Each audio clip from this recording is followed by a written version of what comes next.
નમસ્કાર વિદ્યાર્થી મિત્રો, આજે આપણે ધોરણ 10 ગુજરાતી દ્વિતીય ભાષામાં પદ્ય 4 જીવન અંજલિ થાજો કાવ્ય વિશે માહિતી મેળવીશું, જેના કવિ છે કરસનદાસ માણેક અને તેનો સાહિત્ય પ્રકાર છે પ્રાર્થના કાવ્ય.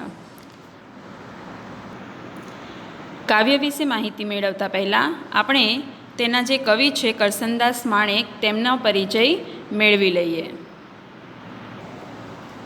કવિ કરસનદાસ માણેક, તેમનું પૂરું નામ છે કરસનદાસ નરસિંહ માણેક. જન્મ તારીખ છે તેમની 28 નવેમ્બર 1901 અને કરાચીમાં તેમનો જન્મ થયો. તેમનું મૃત્યુ વડોદરામાં 18મી જાન્યુઆરી 1978માં થયું. વૈશંપાયન ઉપનામથી તેઓ જાણીતા છે. તેમણે આચાર્ય અને તંત્રીનો વ્યવસાય કર્યો છે. ગુજરાતી ભાષા તેઓ જાણે છે. તેમના શિક્ષણની વાત કરીએ તો વિનયન સ્નાતક એટલે કે BAની પદવી ધરાવે છે. તેમણે DJ કોલેજ કરાંચીમાંથી શિક્ષણ કાર્ય કર્યું છે. લેખન પ્રકાર તેમણે કવિતા, વાર્તા અને નિબંધ સાહિત્ય પ્રકારનું ખેડાણ કર્યું છે. સાહિત્ય સર્જનો આપ્યા છે.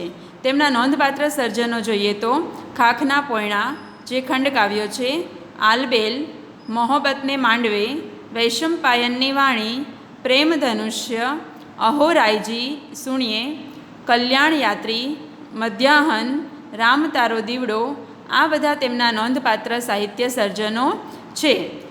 તો કરસનદાસ માણેકે આવી રીતે કવિતા, વાર્તા અને નિબંધ ક્ષેત્રે પોતાનું સાહિત્યનું પ્રદાન આપ્યું છે. તેમના જીવનનો પરિચય મેળવીએ તો તેમનો જન્મ કરાંચીમાં થયો હતો. તેઓ જામનગર જિલ્લાના જોડિયા તાલુકાના હડિયાણા ગામના વતની હતા. 1923માં કરાંચીની DJ કોલેજમાં દાખલ થઈ 1927માં સંસ્કૃત, અંગ્રેજી વિષયો સાથે BA થયા. 1939 સુધી હાઈસ્કૂલોમાં આચાર્ય તરીકે કામ કર્યું અને એ દરમિયાન 1 વર્ષ ડેઇલી મિરર નામનું અંગ્રેજી છાપું ચલાવ્યું. તેમજ 1930 અને 1932માં આઝાદીની ચળવળમાં જોડાઈ જેલવાસ પણ ભોગવ્યો. 1939થી જન્મભૂમિના તંત્રી વિભાગમાં સેવાઓ આપી. મુંબઈમાં 1948થી જન્મભૂમિ ટ્રસ્ટના નૂતન ગુજરાતના તંત્રી પદે રહ્યા અને 1951થી સારથી સાપ્તાહિક અને પછી નચિકેતા માસિક શરૂ કર્યું. તેમનું અવસાન 18મી જાન્યુઆરી 1978ના રોજ વડોદરામાં થયું હતું. તો આ તેમના જીવન વિશેનો પરિચય હતો કે તેમણે પોતાના જીવનમાં આ પ્રકારે કાર્યો કર્યા હતા. તેમના સર્જન વિશેની વાત આપણે જોઈ ગયા. તેમના મુખ્ય સાહિત્ય સર્જનો તેમાં ફરીથી જોઈએ. તેઓ મુખ્યત્વે કવિ હતા, પણ વાર્તા, નિબંધ, ચરિત્ર વગેરે સાહિત્ય સ્વરૂપોમાં પણ એમણે સર્જન કર્યું છે. સોનેટ, અંજની ગીત, ગેય કાવ્ય, મરાઠી સાજી, ખંડકાવ્ય જેવા કાવ્ય પ્રકારોને વાહન બનાવીને તેમણે તદ અનુસારી ભાવ, વાણી અને છંદના પ્રયોજનમાં સફળતા મેળવી છે.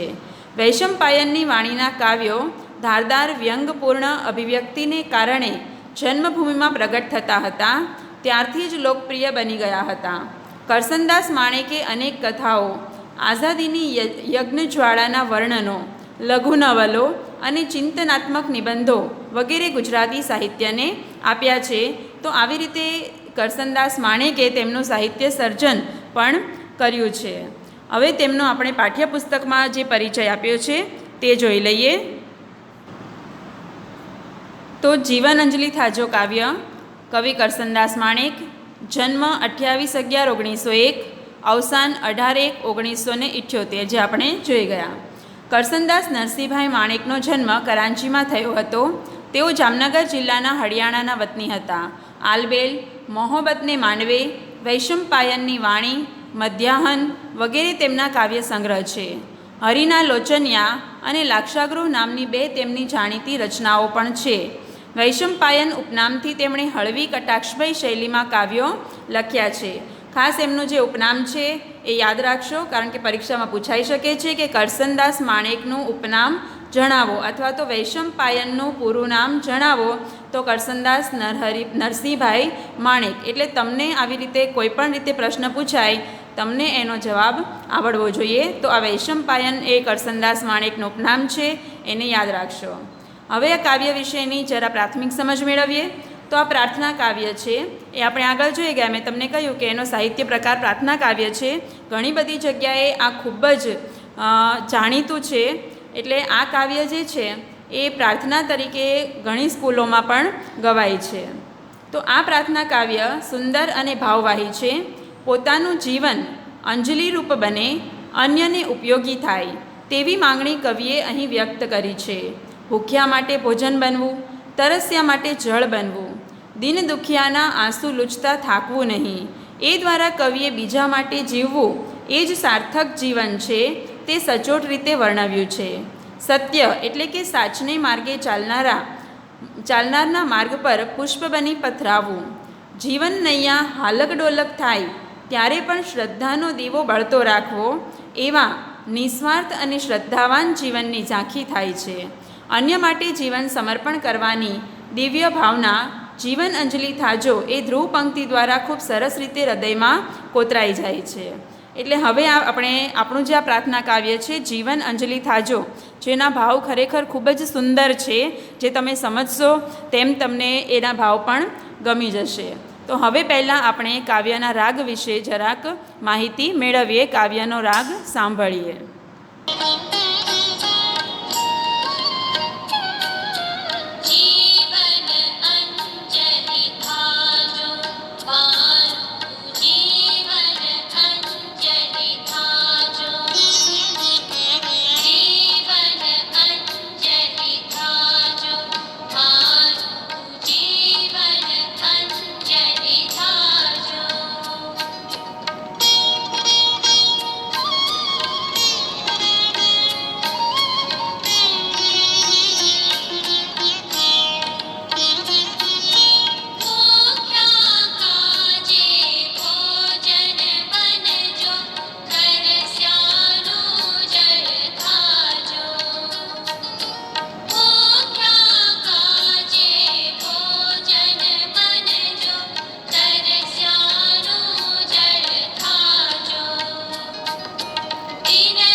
હવે આપણે કાવ્ય વિશેની માહિતી મેળવીએ.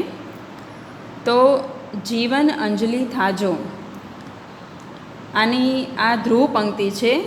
તમને પૂછાય કે આ કાવ્યની ધ્રુવ પંક્તિ જણાવો, તો જીવન અંજલિ થાજો એ કાવ્યની ધ્રુવ પંક્તિ કહેવાય, કે જે વારંવાર તમે કાવ્ય સાંભળી એમાં પણ તમે સાંભળ્યું હશે કે બે પંક્તિ ગવાય છે, પછી પાછી આ જ પંક્તિ રિપીટ થાય છે, તો એને ધ્રુવ પંક્તિ કહેવાય, કે જે દર બે પંક્તિએ એને રિપીટ કરવામાં આવતી હોય ગાતી વખતે. તો અહીંયા પણ આના જીવન અંજલિ થાજો એ એની ધ્રુવ પંક્તિ છે. તો તમને કદાચ પ્રશ્નમાં 1 માર્ક્સના પ્રશ્નમાં પૂછાઈ શકે કે જીવન અંજલિ થાજો કાવ્યની ધ્રુવ પંક્તિ જણાવો, તો એની ધ્રુવ પંક્તિ છે જીવન અંજલિ થાજો. બરાબર. તો હવે આપણે આગળ માહિતી મેળવીએ. અહીંયા કવિ કહે છે જીવન અંજલિ થાજો, મારું જીવન અંજલિ થાજો. એટલે જીવન અંજલિ થાજો એટલે શું? કે મારું જે જીવન છે, આમ તો શું હોય કે અંજલિ એટલે કે ખોબામાં આપણે પાણી કે ફૂલ લઈને કોઈ પણ પરમ તત્વને કે કોઈને આમ અર્પણ કરીએ, એને અંજલિ કહેવાય. તો અહીંયા આખા જીવનને અંજલિ સ્વરૂપ એટલે કે કવિ અર્પણ કરવા માંગે છે, કે જે પણ જીવનમાં એ પોતે જનસેવા અને પ્રભુ સમર્પણ આ જ મહત્ત્વના કાર્ય ગણે છે. અને એટલે આ કાવ્યની અંદર કવિએ સમર્પણની ભાવના વ્યક્ત કરી છે, કે પોતાનું જે આખું જીવન છે એ કવિ સમર્પિત કરી દેવા માંગે છે. અને એટલે કહે છે કે મારું જીવન બીજાને સમર્પણ કરી દો, એટલે અર્પિત કરી દો, એટલે અંજલિ રૂપ પોતાનું જીવન બનાવવા ઈચ્છે છે. અને એટલે કવિ કહે છે કે મારું જીવન અંજલિ થાજો, એટલે મારું જે જીવન છે એ બીજાને અર્પણ થઈ જાય, આવી સમર્પણની ભાવના કવિ આ સુંદર ધ્રુવ પંક્તિની અંદર રજૂ કરી છે. આગળ કવિ કહે છે ભૂખ્યા કાજે ભોજન બનજો. તો ભૂખ્યા કાજે ભોજન બનજો એટલે જે ભૂખ્યા છે એ ભૂખ્યાને માટે મારું જે જીવન છે એ ભોજનરૂપ બને. એટલે જે ભૂખ્યા છે કે જેને ખરેખર જીવનમાં પોતાને જે ભોજન નથી મળતું, એવા જે લોકો છે એના માટે મારું જીવન ભોજનરૂપ બને, એટલે હું તેમને ભોજન પૂરું પાડી શકું. કહેવાનો ભાવાર્થ એવો છે કે હું તેમને ભોજન પૂરું પાડી શકું એવું મારું જીવન તમે એના માટે સમર્પિત કરી દેજો. ત્યાર પછી કવિ કહે છે તરસ્યાનું જળ થાજો. એટલે તરસ્યાનું જળ થાજો એટલે કે જે લોકો તરસ્યા છે, એટલે કે જેને ખરેખર પાણીની તરસ છે, તો એવા લોકોને માટે મારું જે જીવન છે એ જળ સમાન બને. આ બધાનો ભાવાર્થ શું છે કે ભૂખ્યાના માટે ભોજન બનવાનું, તરસ્યા માટે જળ બનવાનું, એનો પાછળનો કવિનો આશય એવો છે કે મારું જીવન જે છે એ બીજાના માટે એમના જે દુઃખો છે એ દુઃખોને દૂર કરનારું થાય. કોઈને ભોજનની જરૂર હોય તો હું એને ભોજન પૂરું પાડી શકું, અને કોઈને જળની જરૂર હોય તો હું એને જળ પાણી પૂરું પાડી શકું. એટલે કહેવાનો મતલબ એવો છે કે બીજાના જીવનમાં જે પણ વસ્તુની જરૂરિયાત છે તો એ જરૂરિયાત મારા જીવન દ્વારા પૂર્ણ થાય, એવી કવિ અહીંયા ઈશ્વરને, પરમાત્માને પ્રાર્થના કરે છે. અને પછી કહે છે કે દિન દુખિયાના આંસુ લોતા અંતર કદી ન ધરાજો. એટલે દિન દુખિયા, દિન એટલે ગરીબ. હવે તમે જોઈ શકો છો કે આ જે દિન છે, આ દિન એટલે ગરીબ થાય. હવે જો દિન આગળ આવે, અર્થભેદ છે, જરા સમજી લેજો. આ જે દની ઈની માત્રા જે છે એ મોટી એટલે કે દીર્ઘ છે, અને જો એ રસ્વ હોય તો એ દિન એટલે દિવસ થઈ જાય. તો આ જે અર્થભેદ છે એ સમજવો પણ જરૂરી છે. અહીંયા કવિ કહે છે કે દિન દુખિયાના આંસુ લોતા અંતર કદી ન ધરાજો. એટલે દિન દુખિયા એટલે જે ગરીબ અને દુઃખી લોકો છે એ લોકોના આંસુ લોતા એટલે આંસુ લૂછતા મારું જે અંતર છે એટલે મારું હૃદય છે એ કદી ધરાય નહીં. એટલે હું હંમેશા આવા જે દિન અને દુઃખી એટલે ગરીબ અને દુઃખી લોકો છે એમના આંસુને હંમેશા લૂછ્યા કરું, અને એમના આંસુ લૂછતા મારું જે અંતર છે એ ક્યારેય ધરાય નહીં. એટલે મારું જે જીવન છે એ હંમેશા આવા દિન દુખિયાના આંસુ લૂછવા માટે અર્પણ થઈ જાય એવું અહીંયા કવિ જણાવે છે. અને એટલે કહે છે કે મારું જીવન અંજલિ થાજો, મારું જે જીવન છે એ બીજાને સમર્પિત થઈ જજો. ત્યાર પછી કવિ કહે છે સતની કાંટાળી કેળી પર પુષ્પ બની પથરાજો. એટલે સત એટલે સત્ય, સત્યની કેળી કેવી છે? કેળી એટલે રસ્તો, માર્ગ. એટલે અહીંયા કવિ કહે છે કે સત્યની જે કેળી છે કેવી છે? કાંટાળી છે, કાંટાવાળી છે. એટલે ટૂંકમાં એનો માર્ગ કેવો છે? વિકટ છે, મુશ્કેલ છે. એટલે કવિ કહે છે કે સત્યનો જે માર્ગ છે એ મુશ્કેલ છે, અને એ મુશ્કેલ માર્ગ પર મને એમ કહે છે મારા જીવનને પુષ્પ બની પથરાજો, એટલે મારું જીવન એમ કહે છે ફૂલ બનીને પથરાય. એટલે બીજાનું જે જીવન હોય એ કેવું હોય કે કાંટાળા રસ્તા જેવું, એટલે વિકટ પરિસ્થિતિ હોય બીજાના જીવનમાં, તો એ બીજાના જીવનની જે વિકટ પરિસ્થિતિ છે એમાં પણ હું પુષ્પ બની પથરાઈ શકું, એના જીવનમાં સુગંધ ફેલાવી શકું. અને પોતાના જીવનમાં વાત કરે છે કે જે સત્યની કેડી જે છે કે જે સત્યના માર્ગ પર પોતે ચાલી નીકળ્યા છે, એ સત્યનો માર્ગ કેવો છે? કાંટાવાળો છે, એટલે વિકટ મુશ્કેલ માર્ગ છે. અને એ મુશ્કેલ માર્ગ પર એમ કહે છે કે ગમે તેવો મુશ્કેલ માર્ગ હોય પણ હું પુષ્પ બની પથરાઉં. એટલે શું? કે હું બીજાના જીવનમાં સુવાસ ફેલાવું, બીજાના જીવનને આનંદિત કરી આપું. એટલે કારણ કે આપણે જાણીએ છીએ કે પુષ્પ કેવું હોય છે કે હંમેશા એ આપણને આનંદ આપનારું હોય છે, એને જોઈને આપણું મન પ્રફુલ્લિત થઈ જાય, આનંદિત થઈ જાય. તો એટલે કવિ કહે છે કે સત્યની કેડી જે છે એ મુશ્કેલ છે, કાંટાળી છે, પણ એ માર્ગ પર હું પુષ્પ બની પથરાઉં, એટલે હંમેશા હસતો અને બીજાને હસાવતો, બીજાના જીવનમાં આનંદ અને સુવાસ ફેલાવતો રહું, એવી કવિની અહીંયા ઈચ્છા છે. આગળ કવિ કહે છે કે ઝેર જગતના જીરવી જીરવી અમૃત ઉરના પાજો. એટલે એમ કહે છે કે આ સતની કાંટાળી કેડી પર પુષ્પ બની પથરાવું છે, અને જે જગતના ઝેર છે એટલે જે ખરાબ બાબતો છે તો એ બધા એમ કહે છે જીરવી જીરવી, એટલે જગતના જે ઝેર છે એ પોતે જીરવવા એટલે સહન કરવા, એટલે ખૂબ સહન કરવાની વાત કરે છે. કેમ અહીંયા 2 વાર રિપીટ કરવામાં આવ્યું છે કે જીરવી જીરવી, એટલે ખૂબ જ સહન કરવાની વાત કવિ કરે છે. અને કહે છે કે જેટલા પણ જગતના ઝેર છે એટલે ખરાબ બાબતો છે એ બધી એમ કહે છે કે હું સહન કરી લઉં. એટલે કોઈક આવીને ગમે તેમ બોલી જાય કે ગમે તે કરે તો એ બધું મને સહન કરતાં આવડે. અને પછી કવિ કહે છે કે અમૃત ઉરના પાજો, અને એવા એમ કહે છે કે મને અમૃત, એટલે આપણે જાણીએ છીએ કે અમૃત એવો પદાર્થ છે કે જે ખરેખર ખૂબ જ સ્વાદિષ્ટ આપણે કહી શકીએ, અથવા તો જીવન માટે ખૂબ જ ઉપયોગી કહી શકીએ. તો એવું અહીંયા કવિ કહે છે કે ઉર એટલે હૃદય, હૃદય મારું કેવું બને કે અમૃત સમાન, એટલે બીજા મારા મોઢામાંથી એમ કહે છે કે ભલે જગત મને ગમે તેવું ઝેર આપે, એટલે ગમે તેવા કડવા વચનો કહે કે ગમે તેવા ખરાબ શબ્દો કહે તો એ બધા હું સહન કરી જાઉં, અને મારા હૃદયમાં એમ કહે છે કે માત્ર અમૃત જ હોય. એટલે દુઃખો સહન કરીને પણ બીજાને સુખ આપવાની ભાવના અહીંયા કવિ વ્યક્ત કરે છે કે ગમે તેટલા મને દુઃખ હોય એ દુઃખ હું સહન કરી લઉં, અને બીજાને હું માત્ર અમૃત એટલે કે સુખ જ આપું. મારા મોઢામાંથી બીજા માટે ક્યારેય ઝેર જેવા શબ્દો નીકળે નહીં, માત્ર અમૃત જેવા મીઠા શબ્દો જ મારા હૃદયમાંથી બીજા માટે નીકળવા જોઈએ. એવી સુંદર ભાવના, એવી સુંદર પ્રાર્થના અહીંયા કવિ કરસનદાસ માણેક પરમાત્માને, પ્રભુને કરે છે. ત્યાર પછી કહે છે કે વણ થાક્યા ચરણો મારા નિત તારી સમીપે ધાજો.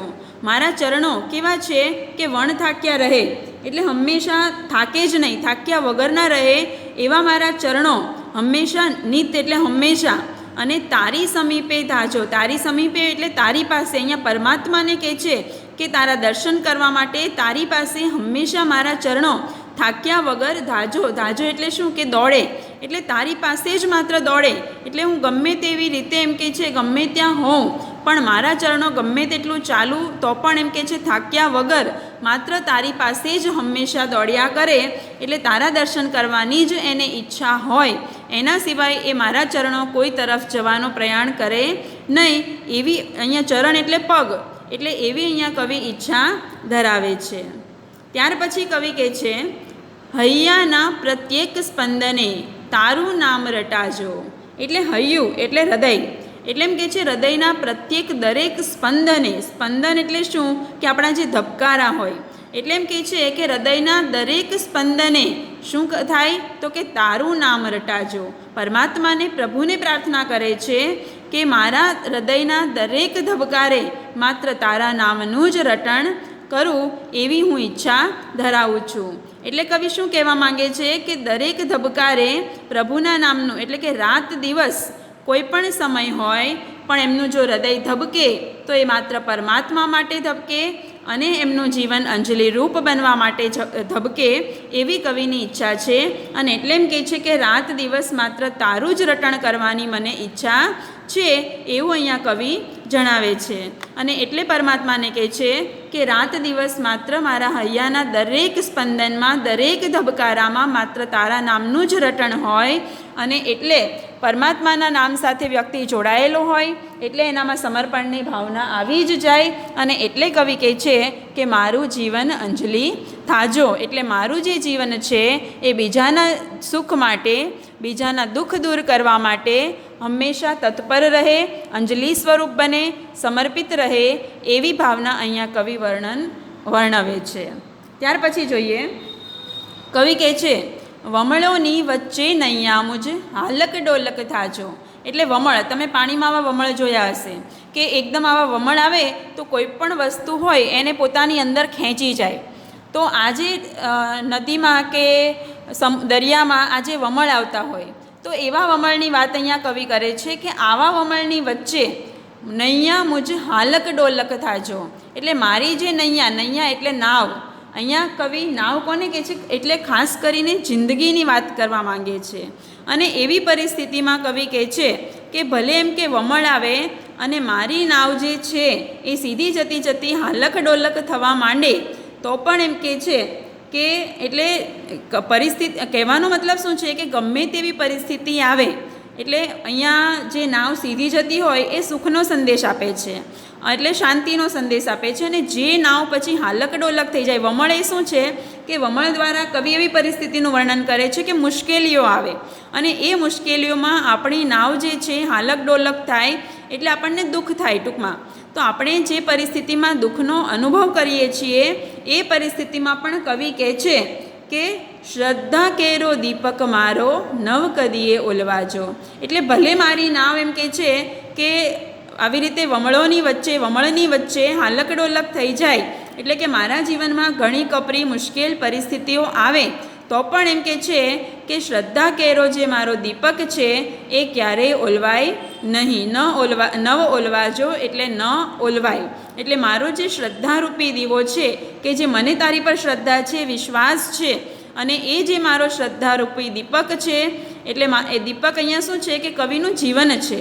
અને એટલે કહે છે કે આ જે દીપક છે, શ્રદ્ધા કેરો જે દીવો છે કે મને તારા પર શ્રદ્ધા છે તો એ મારો એમ કે શ્રદ્ધા કેરો દીપક ક્યારેય ઓલવાય નહીં. તો એના દ્વારા કવિ એવું કહેવા માંગે છે કે ગમે તેવી વિકટ પરિસ્થિતિ આવે પણ એમ કહે છે એ વિકટ પરિસ્થિતિમાં, મુશ્કેલ પરિસ્થિતિમાં પણ તારા માટેની મારી જે શ્રદ્ધા છે, મારો જે વિશ્વાસ છે એ વિશ્વાસ ક્યારેય પણ ડગવો જોઈએ નહીં. ક્યારેય મને તારા પરથી જે શ્રદ્ધા છે એ ખસવી જોઈએ નહીં. મારો તારા માટેનો જે વિશ્વાસ છે એ વિશ્વાસ કાયમ રહે એવી પ્રાર્થના અહીંયા કવિ હરિને, પરમાત્માને કરે છે.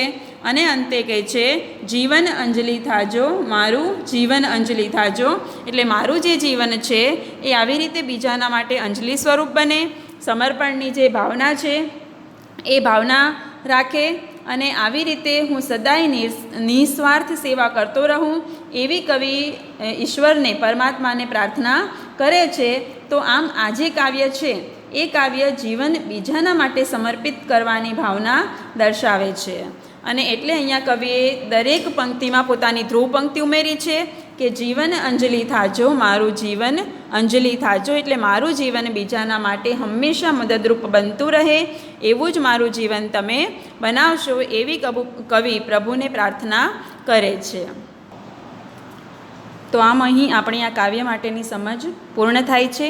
હવે તમારે શબ્દાર્થ તમારી જે ટેક્સ્ટબુકની અંદર છે શબ્દ સમજૂતી એ તમારે તમારી નોટબુકમાં લખવાની રહેશે.